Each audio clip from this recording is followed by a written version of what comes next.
Hello, this is Lucy Fisher for Times Radio. We're joined today by Imran Khan, the former Prime Minister of Pakistan and the country's leading opposition politician. It's been a tempestuous year for the cricket star turned politician, who was removed from power last April following a vote of no confidence, then survived being shot in a shocking assassination attempt last November. He's now facing around 80 charges, including allegations of terrorism and corruption, which he says are a part of a plot by the government to prevent him returning to power in elections this autumn. In recent weeks, a warrant for his arrest has been issued and rescinded, and thousands of his supporters have turned out on the streets in Islamabad, Lahore, Karachi and Peshawar, among other cities in Pakistan, leading to violent clashes with the police. Mr. Khan, thanks for joining Times Radio today. My pleasure. So earlier this week, you addressed your first rally since you were shot 4 times in the leg last autumn, but you spoke to the crowd from a bulletproof box. You believe your life is still in danger? Well, yes, Lucy, not do I believe so. The Interior Minister, he has gone public to say that my life is in danger. But he says it's from some foreign elements, but I know that it is from actually the government itself. There were 3 main people in the government who were responsible, I believe were responsible for my assassination attempt. I predicted that about 6 weeks before the attempt took place. So they're still sitting in government. They've sabotaged the inquiry report because it was implicating them. And I think that they're more threatened than ever because they feel, since my party is now overwhelmingly favorite to win the elections, they feel that they feel more threatened, and they feel that if I come back to power, then I would hold them accountable. Well, there's a lot to unpack there. If I may, just to start with, go back to November the 3rd last year, when the assassination attempt took place. Can you tell our listeners, has anyone involved in that attack been brought to justice? And how has your recovery and the recovery of some of your supporters gone since then? Well, Lucy, there was threat to my life, and I went on public claiming that how they would try to assassinate me, that they would palm it off on a religious fanatic who would claim that I had committed blasphemy. And how did I know that? Because 3.5 years I was in power, and I had, obviously the intelligence agencies were working with me. So I got information from within the agencies that this is what they were planning to do. I went public, and according to the script, that's exactly what they did. They palmed it off on a religious fanatic who shot at me, and a lot of 12 of our people got injured. But fortunately, there was one bystander who saw him pull out the gun, and just in the nick of time, he put his hand on the gun. So rather than hitting us on the top body, the bullets hit us on the legs. But there were 2 other shooters, and this was confirmed by the Joint Investigating Committee, which came up with forensics and eyewitnesses and confirmed that there were 3 shooters. So after that, the powerful quarters, because there was the intelligence agency general who was involved in this, I nominated him. The Interior Minister, who recently again has made a statement that it's either us or, something like about, either it was us or them, or some stupid statement he's made. And then, of course, the Prime Minister. All of them have been involved in extrajudicial killing, and there's a record about them. So they were still sitting in power, and they sabotaged the findings of the Joint Investigative Committee. Now, since they are still in power, and since my party has won 30 by-elections out of 37 in the last few months, they know that we are favorites to win the elections, and therefore my life is, more at risk now because they're petrified that I would be back in power. Well, certainly some of the language used by the Interior Minister describing you as an enemy and incurable must scare you, I'm sure. Your allies have raised concerns about the disappearance this month of a member of your social media team. Explain what you believe or suspect has happened to him. Well, Lucy, what's happened is that since we were deposed from power, and that this was the person behind it was the army chief. As you know, the establishment is all powerful with the intelligence agencies. So he was the one who was behind the plot, but he co-opted the guys who are in power right now. These 12-party alliance. So since then, what they hoped was that my party would just sort of wither away, because once a party is out of power, people turn their backs on it. But for the first time in our history, something unprecedented happened. Hundreds and thousands of people came out on the 10th of April. My government was removed on the 9th, 10th of April. Hundreds and thousands of people came out on the streets. Now, when that happened, everyone was taken by shock, including the establishment. So rather than the popularity going down, with time, my popularity and my party soared to heights which no party in Pakistan's history is as popular as my party PTI is right now. Therefore, that's when this plot was hatched to have me removed. And, us winning 30 out of 37 by-elections meant that my life was even more in danger as time went on, because elections are due. The Supreme Court had asked for the provincial elections on the 30th of April. The general elections take place in October. Now, they're all scared that in these two provincial elections on the 30th, we would win. So they're challenging in the Supreme Court right now. They're scared of elections. And so the two are related, the threat to my life and elections and coming to power are all related. Well, certainly, just for listeners and viewers not aware, Pakistan is having a big set of elections this autumn. Of course, you may not be allowed to stand, Mr. Khan, if you are convicted on some of the charges which you are currently accused. This includes corruption, the suggestion that you sold state gifts while in office and hid your assets, and more recently, charges of terrorism. What's your response to these allegations?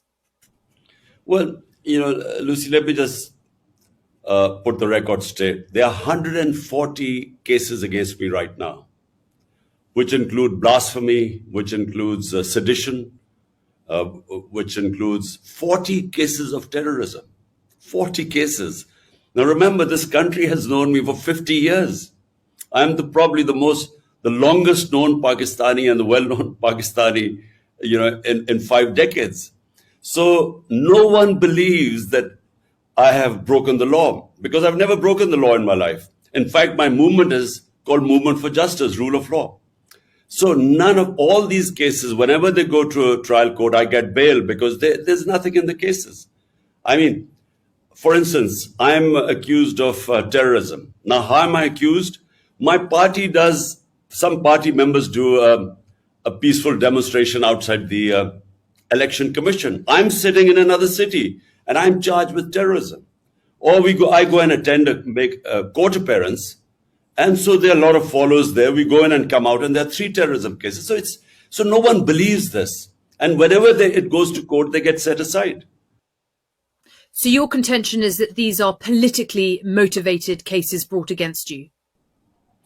Look, Lucy, never in our history has anyone had 140 cases against me. And the rate it's going, I'm soon about to score my double century. The problem is that, the cases they are slapping against me, no one believes them. Now, for instance, the so-called corruption case, what is it? For 70 years, the law in Pakistan is that whether it's the prime minister, the ministers, or any generals, whenever they get a gift, it has to go to something what is called Tosha Khana. There, they decide the value of the gift. Then they give you an opportunity. Do you want to retain it? If you retain it, in the past, it used to be 20%, used to pay and you used to take the gift. Mm-hmm. Now, in my time, it was 50%. So this is the law. Everything is on record. So whenever this case goes into court, this will be again dismissed. So, as you mentioned, there have been protests when you have been called to court. Your supporters have been out on the streets in cities across Pakistan. There have been violent clashes with the police. What's your message to your supporters now? Would you urge them to eschew violence? Lucy, look, let me correct the record again. My people have never indulged in violence, and I'll tell you why. A party that wants elections does not want violence, because violence is one thing that would delay the elections. Now, we've been asking for elections. The government parties do not want elections. So they have been blaming security. One is lack of funds and the other is security situation for delaying the elections. Now, if we were indulging in violence, we would actually be helping the government's narrative about lack of security. So my people have always been told that we do not want to have any clash or any violence. Now, you talked about my social media active, the guy who was my advisor, Azhar Mashwani. Then our social media head in the southern province of Sindh. They have both been abducted. We do not know their whereabouts. They have disappeared for 7 days. But this is not the only situation. In the last 7 months, my chief of staff was abducted. He faced custodial torture. He was stripped naked. He was tortured. He was a professor from the US, who came back to help me. Then my Senator Azam Swati, this is all on media, you can Google it. He was picked up for tweeting. He made one tweet against General Bajwa. And on that tweet, they picked him up. They beat him in front of his grandchildren first. Then they took him to another place where they again stripped him naked. They tortured him. And this is all documented. So why are the supporters worried when the police comes with an illegal? There was no arrest warrant. This was an abduction. They all came to pick me up. The supporters were worried that I would again disappear, abducted and tortured. So this is and then they know that these are the same people who tried to kill me. Hence you see the worry amongst my supporters. They have never attacked the police. The police attacked my house with an illegal arrest. They came to pick me up. And from 3 sides, there were rangers, there were police, there was an armored car. For 24 hours, my house was under attack. And what you saw, what you call violence, when the police attacked them with tear gas shelling and pellet guns and God knows what, this water cannon with chemicals, there was resistance. And why was there resistance? By the way, there were 3 times I told my supporters, look, I'm going to go and give myself up. They would not allow me to give myself up because they were all scared that they would either kill me in prison or they would just, there are so many cases, they would just keep me for months. So there is no confidence in the government right now amongst my supporters. But they do not go and attack the police. In fact, 2,000 of my supporters are in jail right now. Our social media people have been picked up. If you look at what has happened to the media, there's a total clampdown on media. There's a blackout. The only reason they're going after social media because the mainstream media has blacked me out. And so social media is what now they are cracking down so that I have no visibility at all. Mm-hmm. And Mr. Khan, what happens next? As you say, I'm speaking to you as you are in your residence in Lahore. Your supporters have been mounting this defense of you when the police have arrived in recent days to try and pick you up or speak with you. What happens next? Are you going to have to rely on your supporters indefinitely until the elections to defend you in this way? Well, look, the reason why why this whole thing happened was when the police came to pick me up, they asked them, why have you come to pick me up? And they came up with this warrant that they wanted to produce me in court. But the law says that when I gave them an assurity, my lawyer gave them a surety guarantee that I would appear in the court, they can't. The law is very clear. There's section 76 of the law, which says if you give them an surety guarantee, they can't pick you up. And as it happened, I went and appeared in front of the court on that date. Okay. So they knew that this was what they were doing was abduction. That's why there was resistance. But what do I tell my supporters? That it is in our interest that there's no violence. because we want elections. It is in the interest of the government, which is trying to bring the security situation as an excuse to run away from the elections.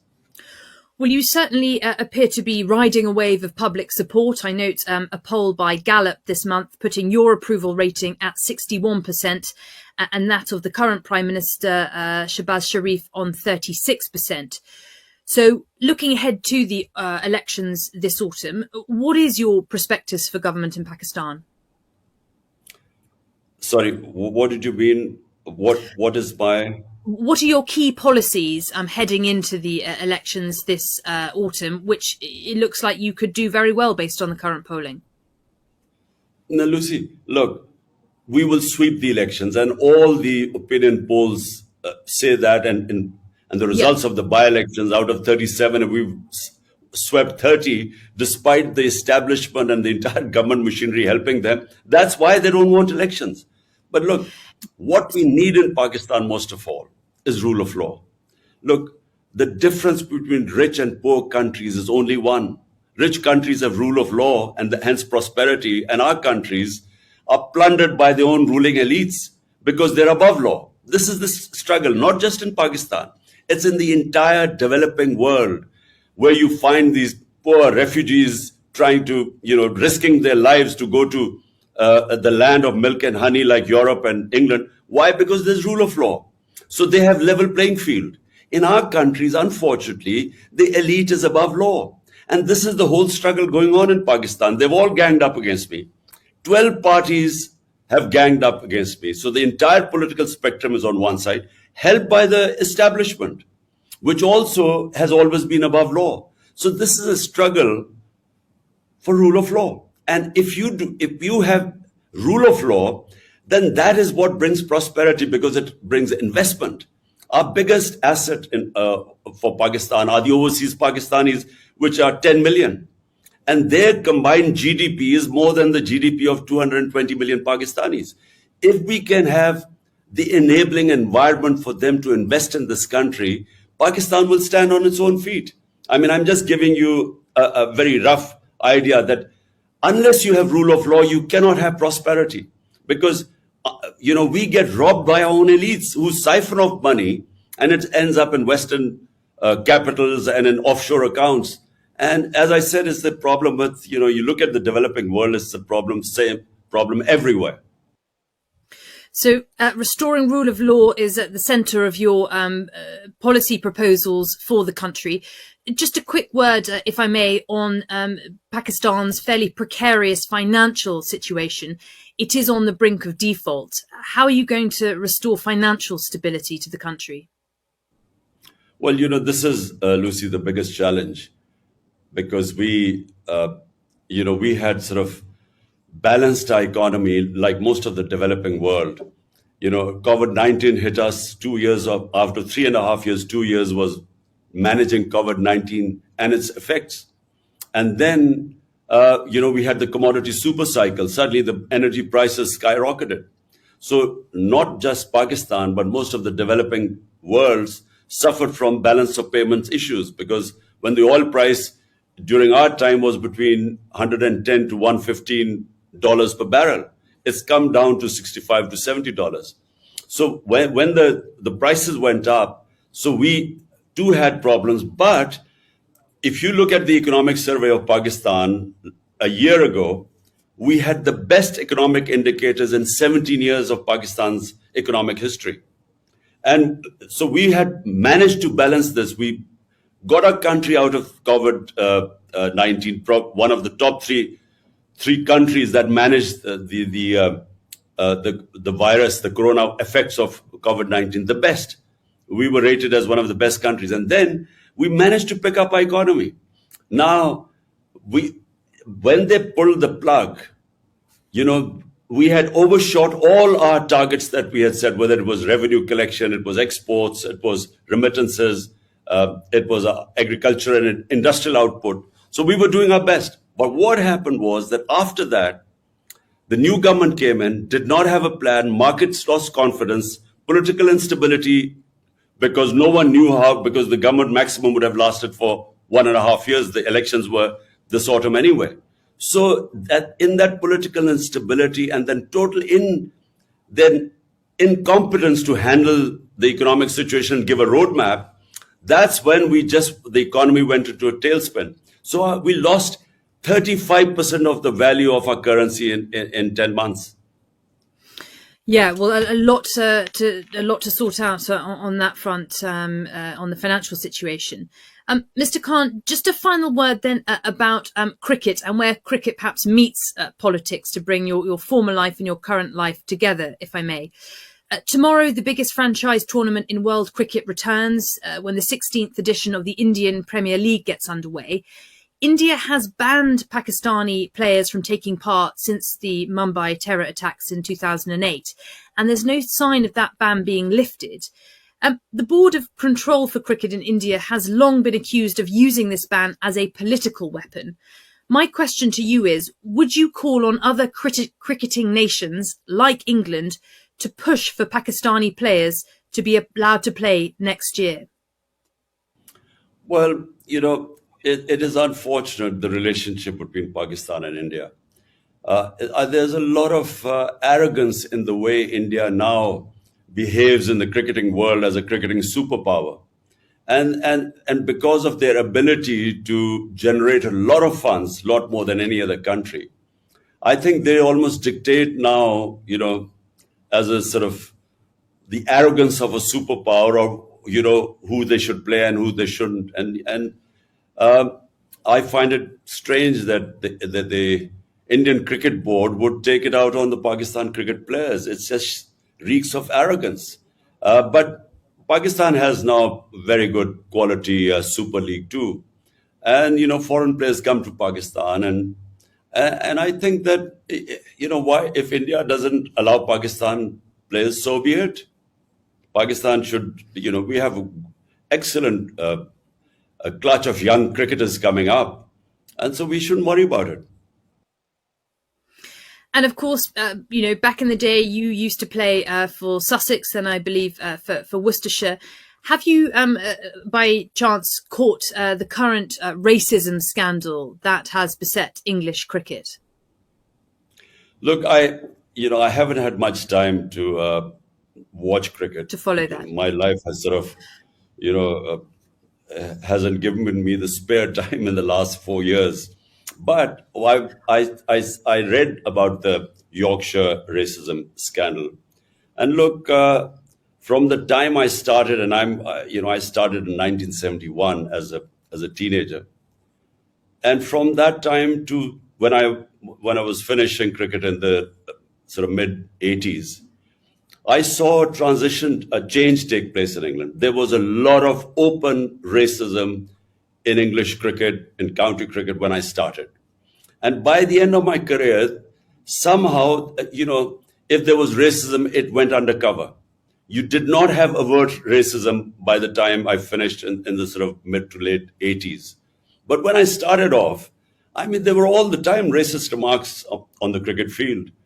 It was, even the Pakistanis, especially in the north of England, would suffer racism. There were these skinheads who were very, anyone was a Paki and they would abuse you in the streets. So it gradually began to change. And, by the time I finished, there was much less racism. Well, I'm glad to hear it diminished during your time playing cricket. Clearly, it seems from the latest scandal, there is still some way to go. But thank you for commenting on that. That's all we've got time for today. Imran Khan, former Prime Minister of Pakistan and cricketing star, thank you so much for joining Times Radio. My pleasure, Lucy. Thank you.